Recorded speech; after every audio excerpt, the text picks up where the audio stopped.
갈치자입니다. 시작하겠습니다. 오늘 한강의 채식주의자와 몸 세 번째 편인데요. 제가 2편까지 얘기하면서 이 영상을 준비하기 전에 가만히 생각해 보니까 이런 생각이 들어요. 비유, 환유 이런 거 다 지워버렸다. 그렇게까지 읽힐 수 있다라고 얘기를 했는데 그냥 보이는 그대로 그냥 읽는 그대로 보라. 이 말은 어쩌면은 한강은 아니 한강이 그렇다는 게 아니라 내가 생각하는 글이잖아요. 그러니까 글의 힘으로 어디까지 갔느냐, 글을 지워버리는 데까지 나아간 거 아닌가, 그런 생각까지 해봤습니다. 적절한 비유 맞나요? 아무튼 갈 때까지 가는 한강의 채식주의자를 좀 더 보겠습니다. 역시 충분하지 않다가 화두죠. 이제는 이 충분하지 않다는 것이 끊임없이 영의 육체를 괴롭히는 겁니다. 그러니까 충분해질 때까지 괴로울 수밖에 없고, 괴로운 만큼 끊임없이 어떤 식으로든 속죄를 몸을 통해서 한다는 거죠. 그래서 계속 거부해도, 모든 육식을 거부해도 여전히 고통스러우니까, 그러니까 고통스러운 만큼만 속죄가 되는 것이라면 어디까지 고통스러워야 되냐 말이에요, 몸이. 그러니까 어떤 극점을 향해서 마구 내달리고 치닫고 있는, 그리고 이러한 영예의 치열한 어떤 속죄의 실제는요, 필연적으로 사회적 시선하고는 파열음을 일으키기 마련이죠. 특히 가족하고 그렇다는 것이죠. 그건 앞편에서 얘기를 했죠. 누렁이를 빙의한 장면에서. 그 결국은 거의 안 먹다시피 해버리니까 이제는 여전히 괴로웠고, 결국은 정신병원으로까지 가게 되는 겁니다. 근데 여기서조차 문제가 많아요. 충분히 속죄가 안 됐기 때문에 그런 것이고, 여기서조차 속죄는 계속 돼야만 하고, 몸은 그렇게 가야 되고, 어느 날 영희의 언니가, 가족 중 아무도 안 가보는데 이제 영희의 언니가 자기 동생을 면회를 갑니다. 근데 간호원이 이쪽으로 오세요. 저기 가보세요. 어떻게 하고 있나. 영희가 어떻게 하고 있느냐. 물구나무 서기를 하고 있는 거예요. 그리고 뭔가 희열에 찼어요. 그리고 그 뒤에 물구나무 서고 어디고 큰 창이 있고, 그 뒷면으로 정신병원 저 바깥 정원에 있는 큰 나무가 이렇게 보이는 겁니다. 두 개가 겹쳐서 보이는 거죠. 영의 언니의 눈에요. 아마도 영희는 어느 순간인가 나무를 봤을 것이다. 그리고 속죄의 종지부를 찍을 힌트를 얻었을 것이다. 그게 뭐냐? 물구나무 서기인데, 물구나무 서기에는 제일 처음에 얘기했던 가슴을 해방시킨다, 가슴은 해치지 않잖아 하고, 그 다음부터 거부가 되기 시작했다가 어쩌면 물구나무 서기에서 정점에 이른다는 생각이 듭니다.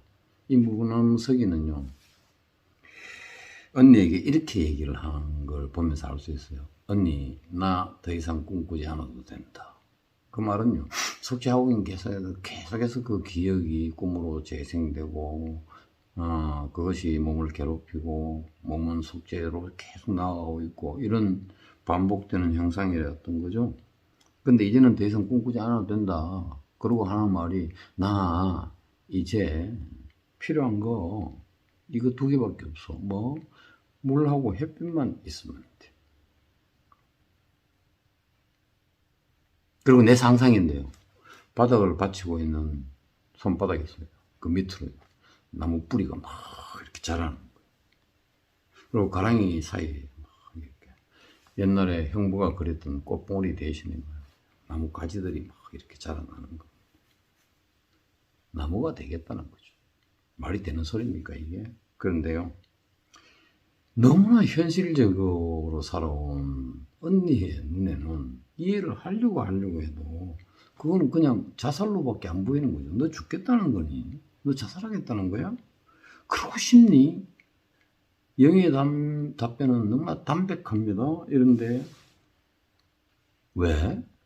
왜 죽으면 안 되는데? 사실적으로 보자면은 자살인데요. 몸적으로 본다면은요, 허구적으로, 소설적으로 본다면 이것은요, 헌신이죠. 결국은 몸이 절대로 누구를 해칠 수 없는 그러한 몸으로 거듭나는 것은 육식동물이 돼서는 안 된다는 거 아닙니까? 결국 식물이 되겠다는 것이고 현실적으로는 자살이죠. 이게.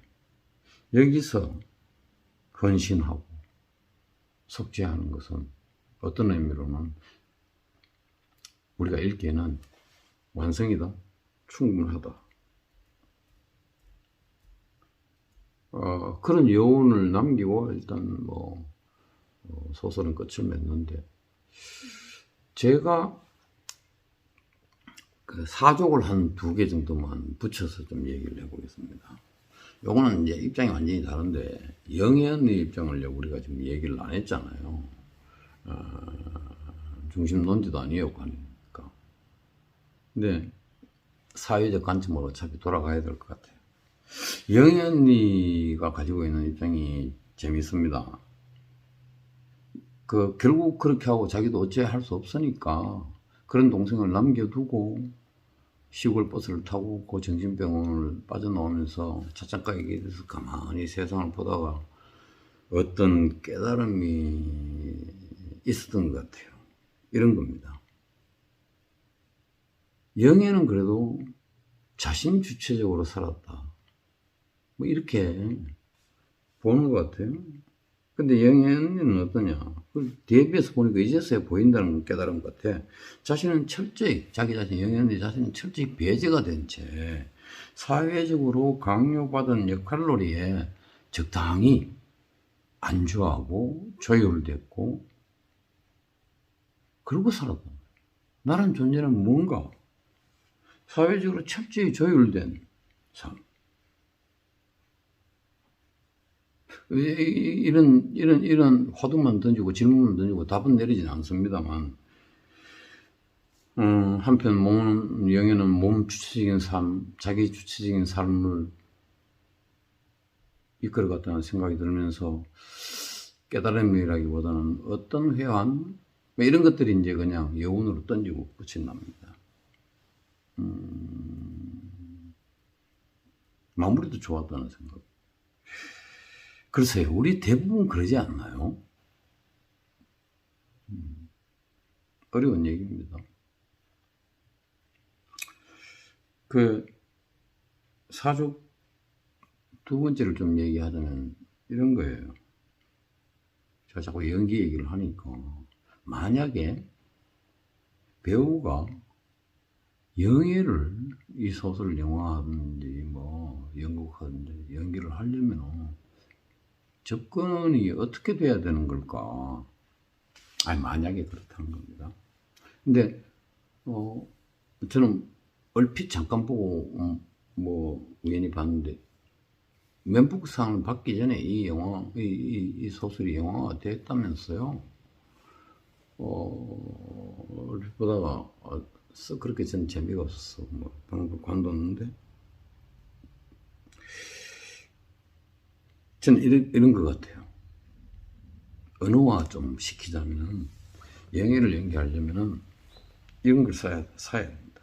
근본주의를 사야 된다. 그러니까 아무런 재현이 없을 때 더 잘 재현된다 라고 하는 근본주의에 자기 몸이 서 있어야 된다. 배우에. 정신무장으로 접근은 될 일이 아니에요. 아니, 돈키호테를 만약에 연기한다 치면은 뭐 이렇게 저렇게라도 해볼 수 있다는 가능성이나 있지. 근데 이거 뭐 영애는 어떻게 할 거예요? 몸? 그렇지, 몸이겠지. 다 버리고 그냥 몸만으로 살아야 될 것 같은데, 그러면은 안 먹고 처음에는 그래도 어느 정도 살이 있을 거니까 그렇게 출발해야 되는 거 아니에요. 그러다가 점점 비틀어지고 그때만 찍고 이렇게 하나? 사람 죽일 일 있나? 그리고 서로 그렇게 한다 하더라도 충분하냐? 응? 아닌 것 같아서. 특히나 연극의 경우는 말이 안 돼요. 연극은 짧은 시간 안에 그 과정을 다 보여줘야 되는데 어떻게 할 거예요? 물론 뭐 시간을 들이고 하면 어느 정도 말하긴 몸을 보여주는 건 가능할지 모르겠지만 어느 정도야 가능하겠죠. 근데 제가 지금 채식주의자를 해몽을 해보면서 쭉 따라온 바로는요, 일단 틀렸습니다. 어느 정도 가지고는 안 되는 거예요. 이건 갈 때까지 가야 되는 건데, 그러면 결국 핵심만 맴돌 뿐이지 이런 관점에서 연기를 하는 게 아니라 다르게 해석해야 될 거다. 차라리 사회적 관점으로 바라본다든지 이렇게 해야 되는 거 아닐까. 그러나 결국 몸 해부론으로 가서 이걸 하려면은, 그렇다고 해서 살을 뺄 수는 없으니까 어느 정도뿐이지. 그래서 차라리 이런 것 같아요. 제가 원론적으로 얘기했듯이 오직 몸 자체의 삶, 살이 빠지고 안 빠지고를 떠나서 이미지니까, 연기는.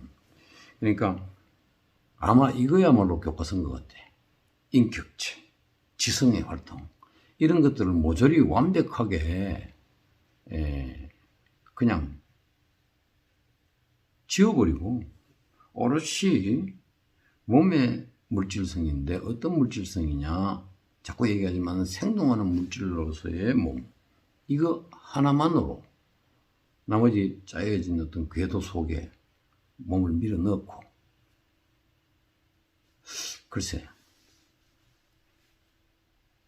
그래서 이런 방식으로 해석을 해보면 어쩌면은 저는 영예를 몸 분석론을 통해서 보면은 연기의 근본에 대해서 이런 극단적인 예에서 근본에 관한 어떤 근본이라는 것은 참 도달하기 힘든 거예요. 아주 역사적으로 흐르고 있는 그 원래의 원바탕이라는 것인데, 그러나 적어도 그렇게 시도를 해볼 수는 있다. 근본에 관해서 말해주는 바, 시사해주는 바가 있다. 뭐 그런 생각까지 듭니다.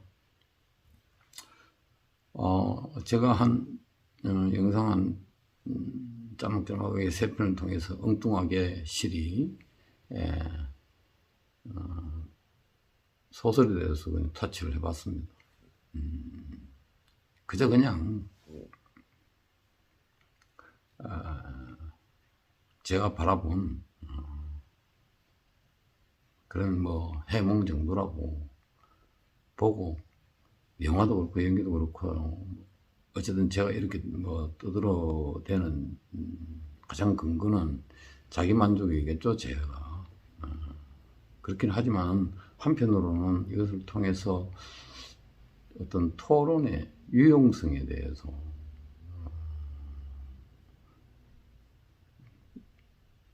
뭔가 화두를 던지려는, 유용성을 살려내려는 그런 일련의 노력 중에 하나다. 재미없는데 혹시 듣는 사람이 있었다면 들어주고 봐줘서 감사합니다. 다음 영상에서 영화로 다시 돌아갈게요.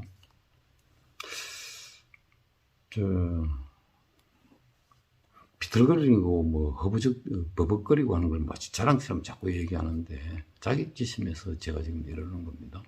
예. 상품으로 지금 좀 형편없죠, 그죠? 싼 값에 팔게요. 오늘 끝내겠습니다.